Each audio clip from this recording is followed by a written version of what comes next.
Peace, power, prosperity. Peace, power, prosperity. Should come at your brother, Yafael Balogun, street reporter. I'm just here today, just kind of reminiscing, if you will, on a few years back. There was a time a few years back that, as far as GMF, Gorilla Mainframe, those who know that I'm affiliated and co-founder of Gorilla Mainframe, part of the membership of Gorilla Mainframe. In terms of our history, there was a particular time that we were at Kiest Park, and we spent a lot of time at Kiest Park. And of course, this was at the request of Rakem Balogun. His request was that we go to Kiest Park. He was familiar with it, and plus at that particular time, he was more so leading the training that we had at that particular time. And so we decided to go to Kiest Park.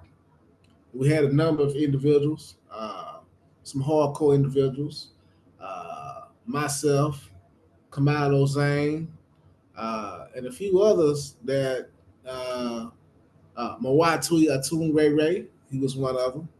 Uh, there's a few other brothers that would come in and come out, sort of thing. And I think the biggest reason why they came in and came out was because of kind of the intensity. Now, of course, at this particular time, along with Rakem Balogun, of course, Brother Ken Wyatt would come through occasionally. And then, of course, this is when we had an opportunity to get an understanding of Rain Ifa. Everybody know Rain. Rain is a poet in the city of Dallas, but also we didn't know at the particular time that he's also a martial artist. And so Rain Ifa was a part of the process more so. He went on eventually to create what they call Garage Gorillas. Now, if you're from Dallas, and around that particular time between 2016 maybe to 2020, you remember Garage Gorillas. And Garage Gorillas was a very intense. What before Garage Gorillas was created, we was working in the context. He was working in context with Gorilla Mainframe, really assisting Rakem Balogun. Now, understand they both skill level.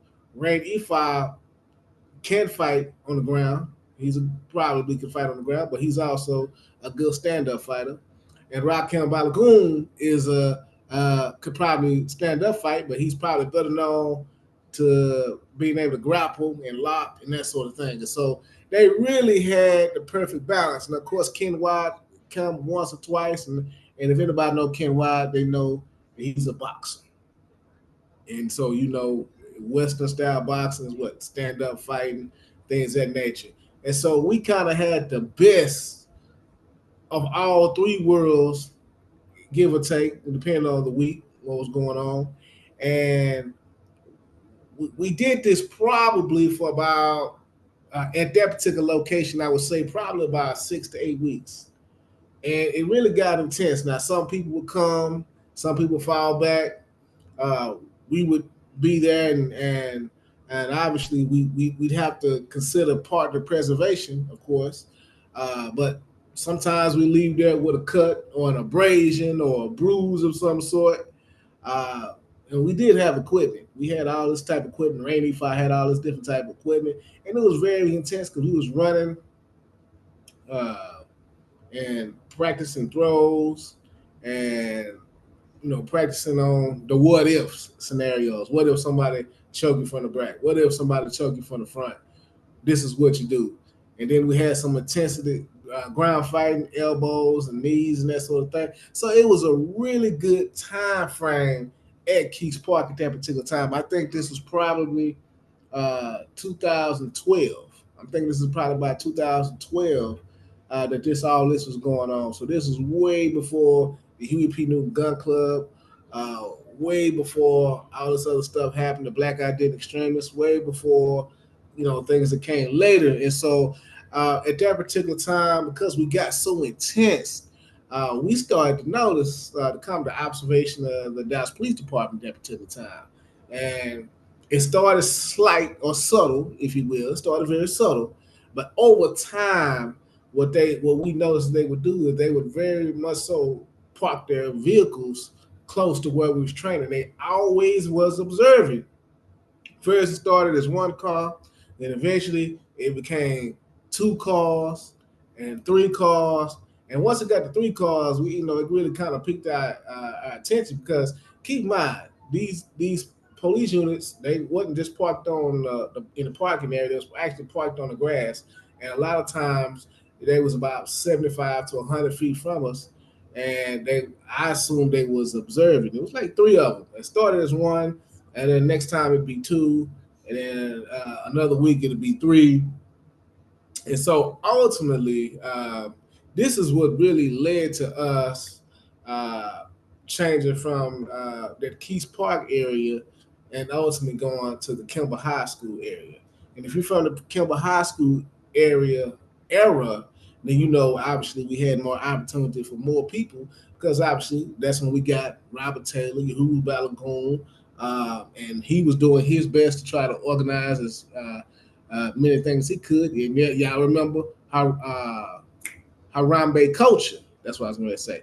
Harambe culture was his one of his banners that he pushed, and of course, with us working with him and with Harambe culture, Robert Taylor, Yahuwah Balagoon, we were able to successfully bring Sarah Student City to Dallas. And because we was able to do that, and obviously the energy that Sarah Student City had at that particular time, if you remember the time frame, Sarah Student City was one of the kind of the hottest, if you will, lecturers at that particular time in that particular genre at that time. And so he came, and of course, because of he came, a lot of other people came as well. And so we were able to kind of recruit more people based upon that situation, and we got them involved in our Guerrilla Mainframe, and particularly Guerrilla Mainframe Martial Arts Program, which Chief called because he's Marine, so it was Guerrilla Mainframe Martial Arts Program. But I really just kind of want to hone in on that particular part of the history and how we got from Kiest Park to ultimately Kimball High School. And at this particular same time, we were also going down to Pan African Connection, which at that particular time was in South Dallas. And if you remember it being in South Dallas, then it had a larger parking lot. It was a big space. It was a two-story building. It was right across the street from Fair Park. This sort of thing, and I think that is great benefit in sort of revisiting that history and getting to know that history. A lot of times, I want to make sure that we can't lose focus and realize where we're coming from. So, if you can do me a big favor, like, share, subscribe to my channel. It would be very helpful if you're able to do that. And if you want to send a donation to me, you definitely can. CMB Dallas, money sign CMB Dallas, uh, on Cash App if you want to send something to me, because we got things going on right now that we're actually organizing. So this is something that's been going on in the process, but I tell these stories simply because it's something that happened back then. Like it started back then and it built up to kind of where we are at today.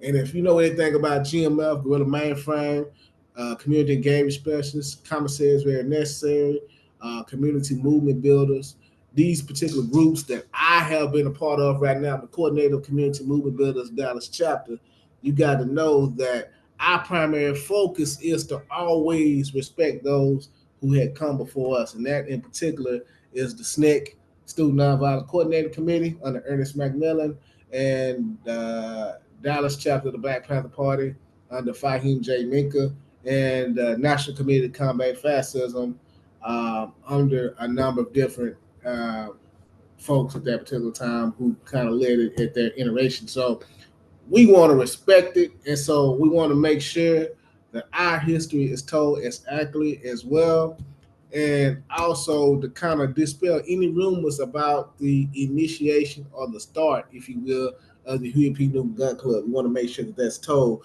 In addition to that, I have wrote a book titled "We Are Balogun," which is a book that should be coming out here pretty soon. I've personally edited.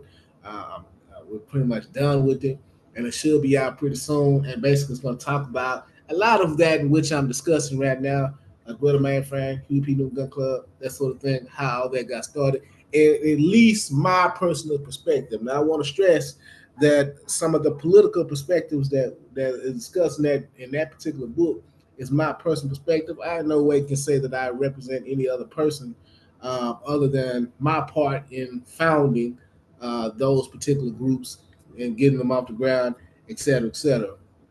Do me a big favor, like, share, subscribe to my channel, and no, let's get it. Appreciate you. Just remember how we got from Kiest to Kimball High School. That's basically it. I think Kiest was 2012, and we started we started uh, at Kimball High School somewhat a little later. So peace, power, and prosperity.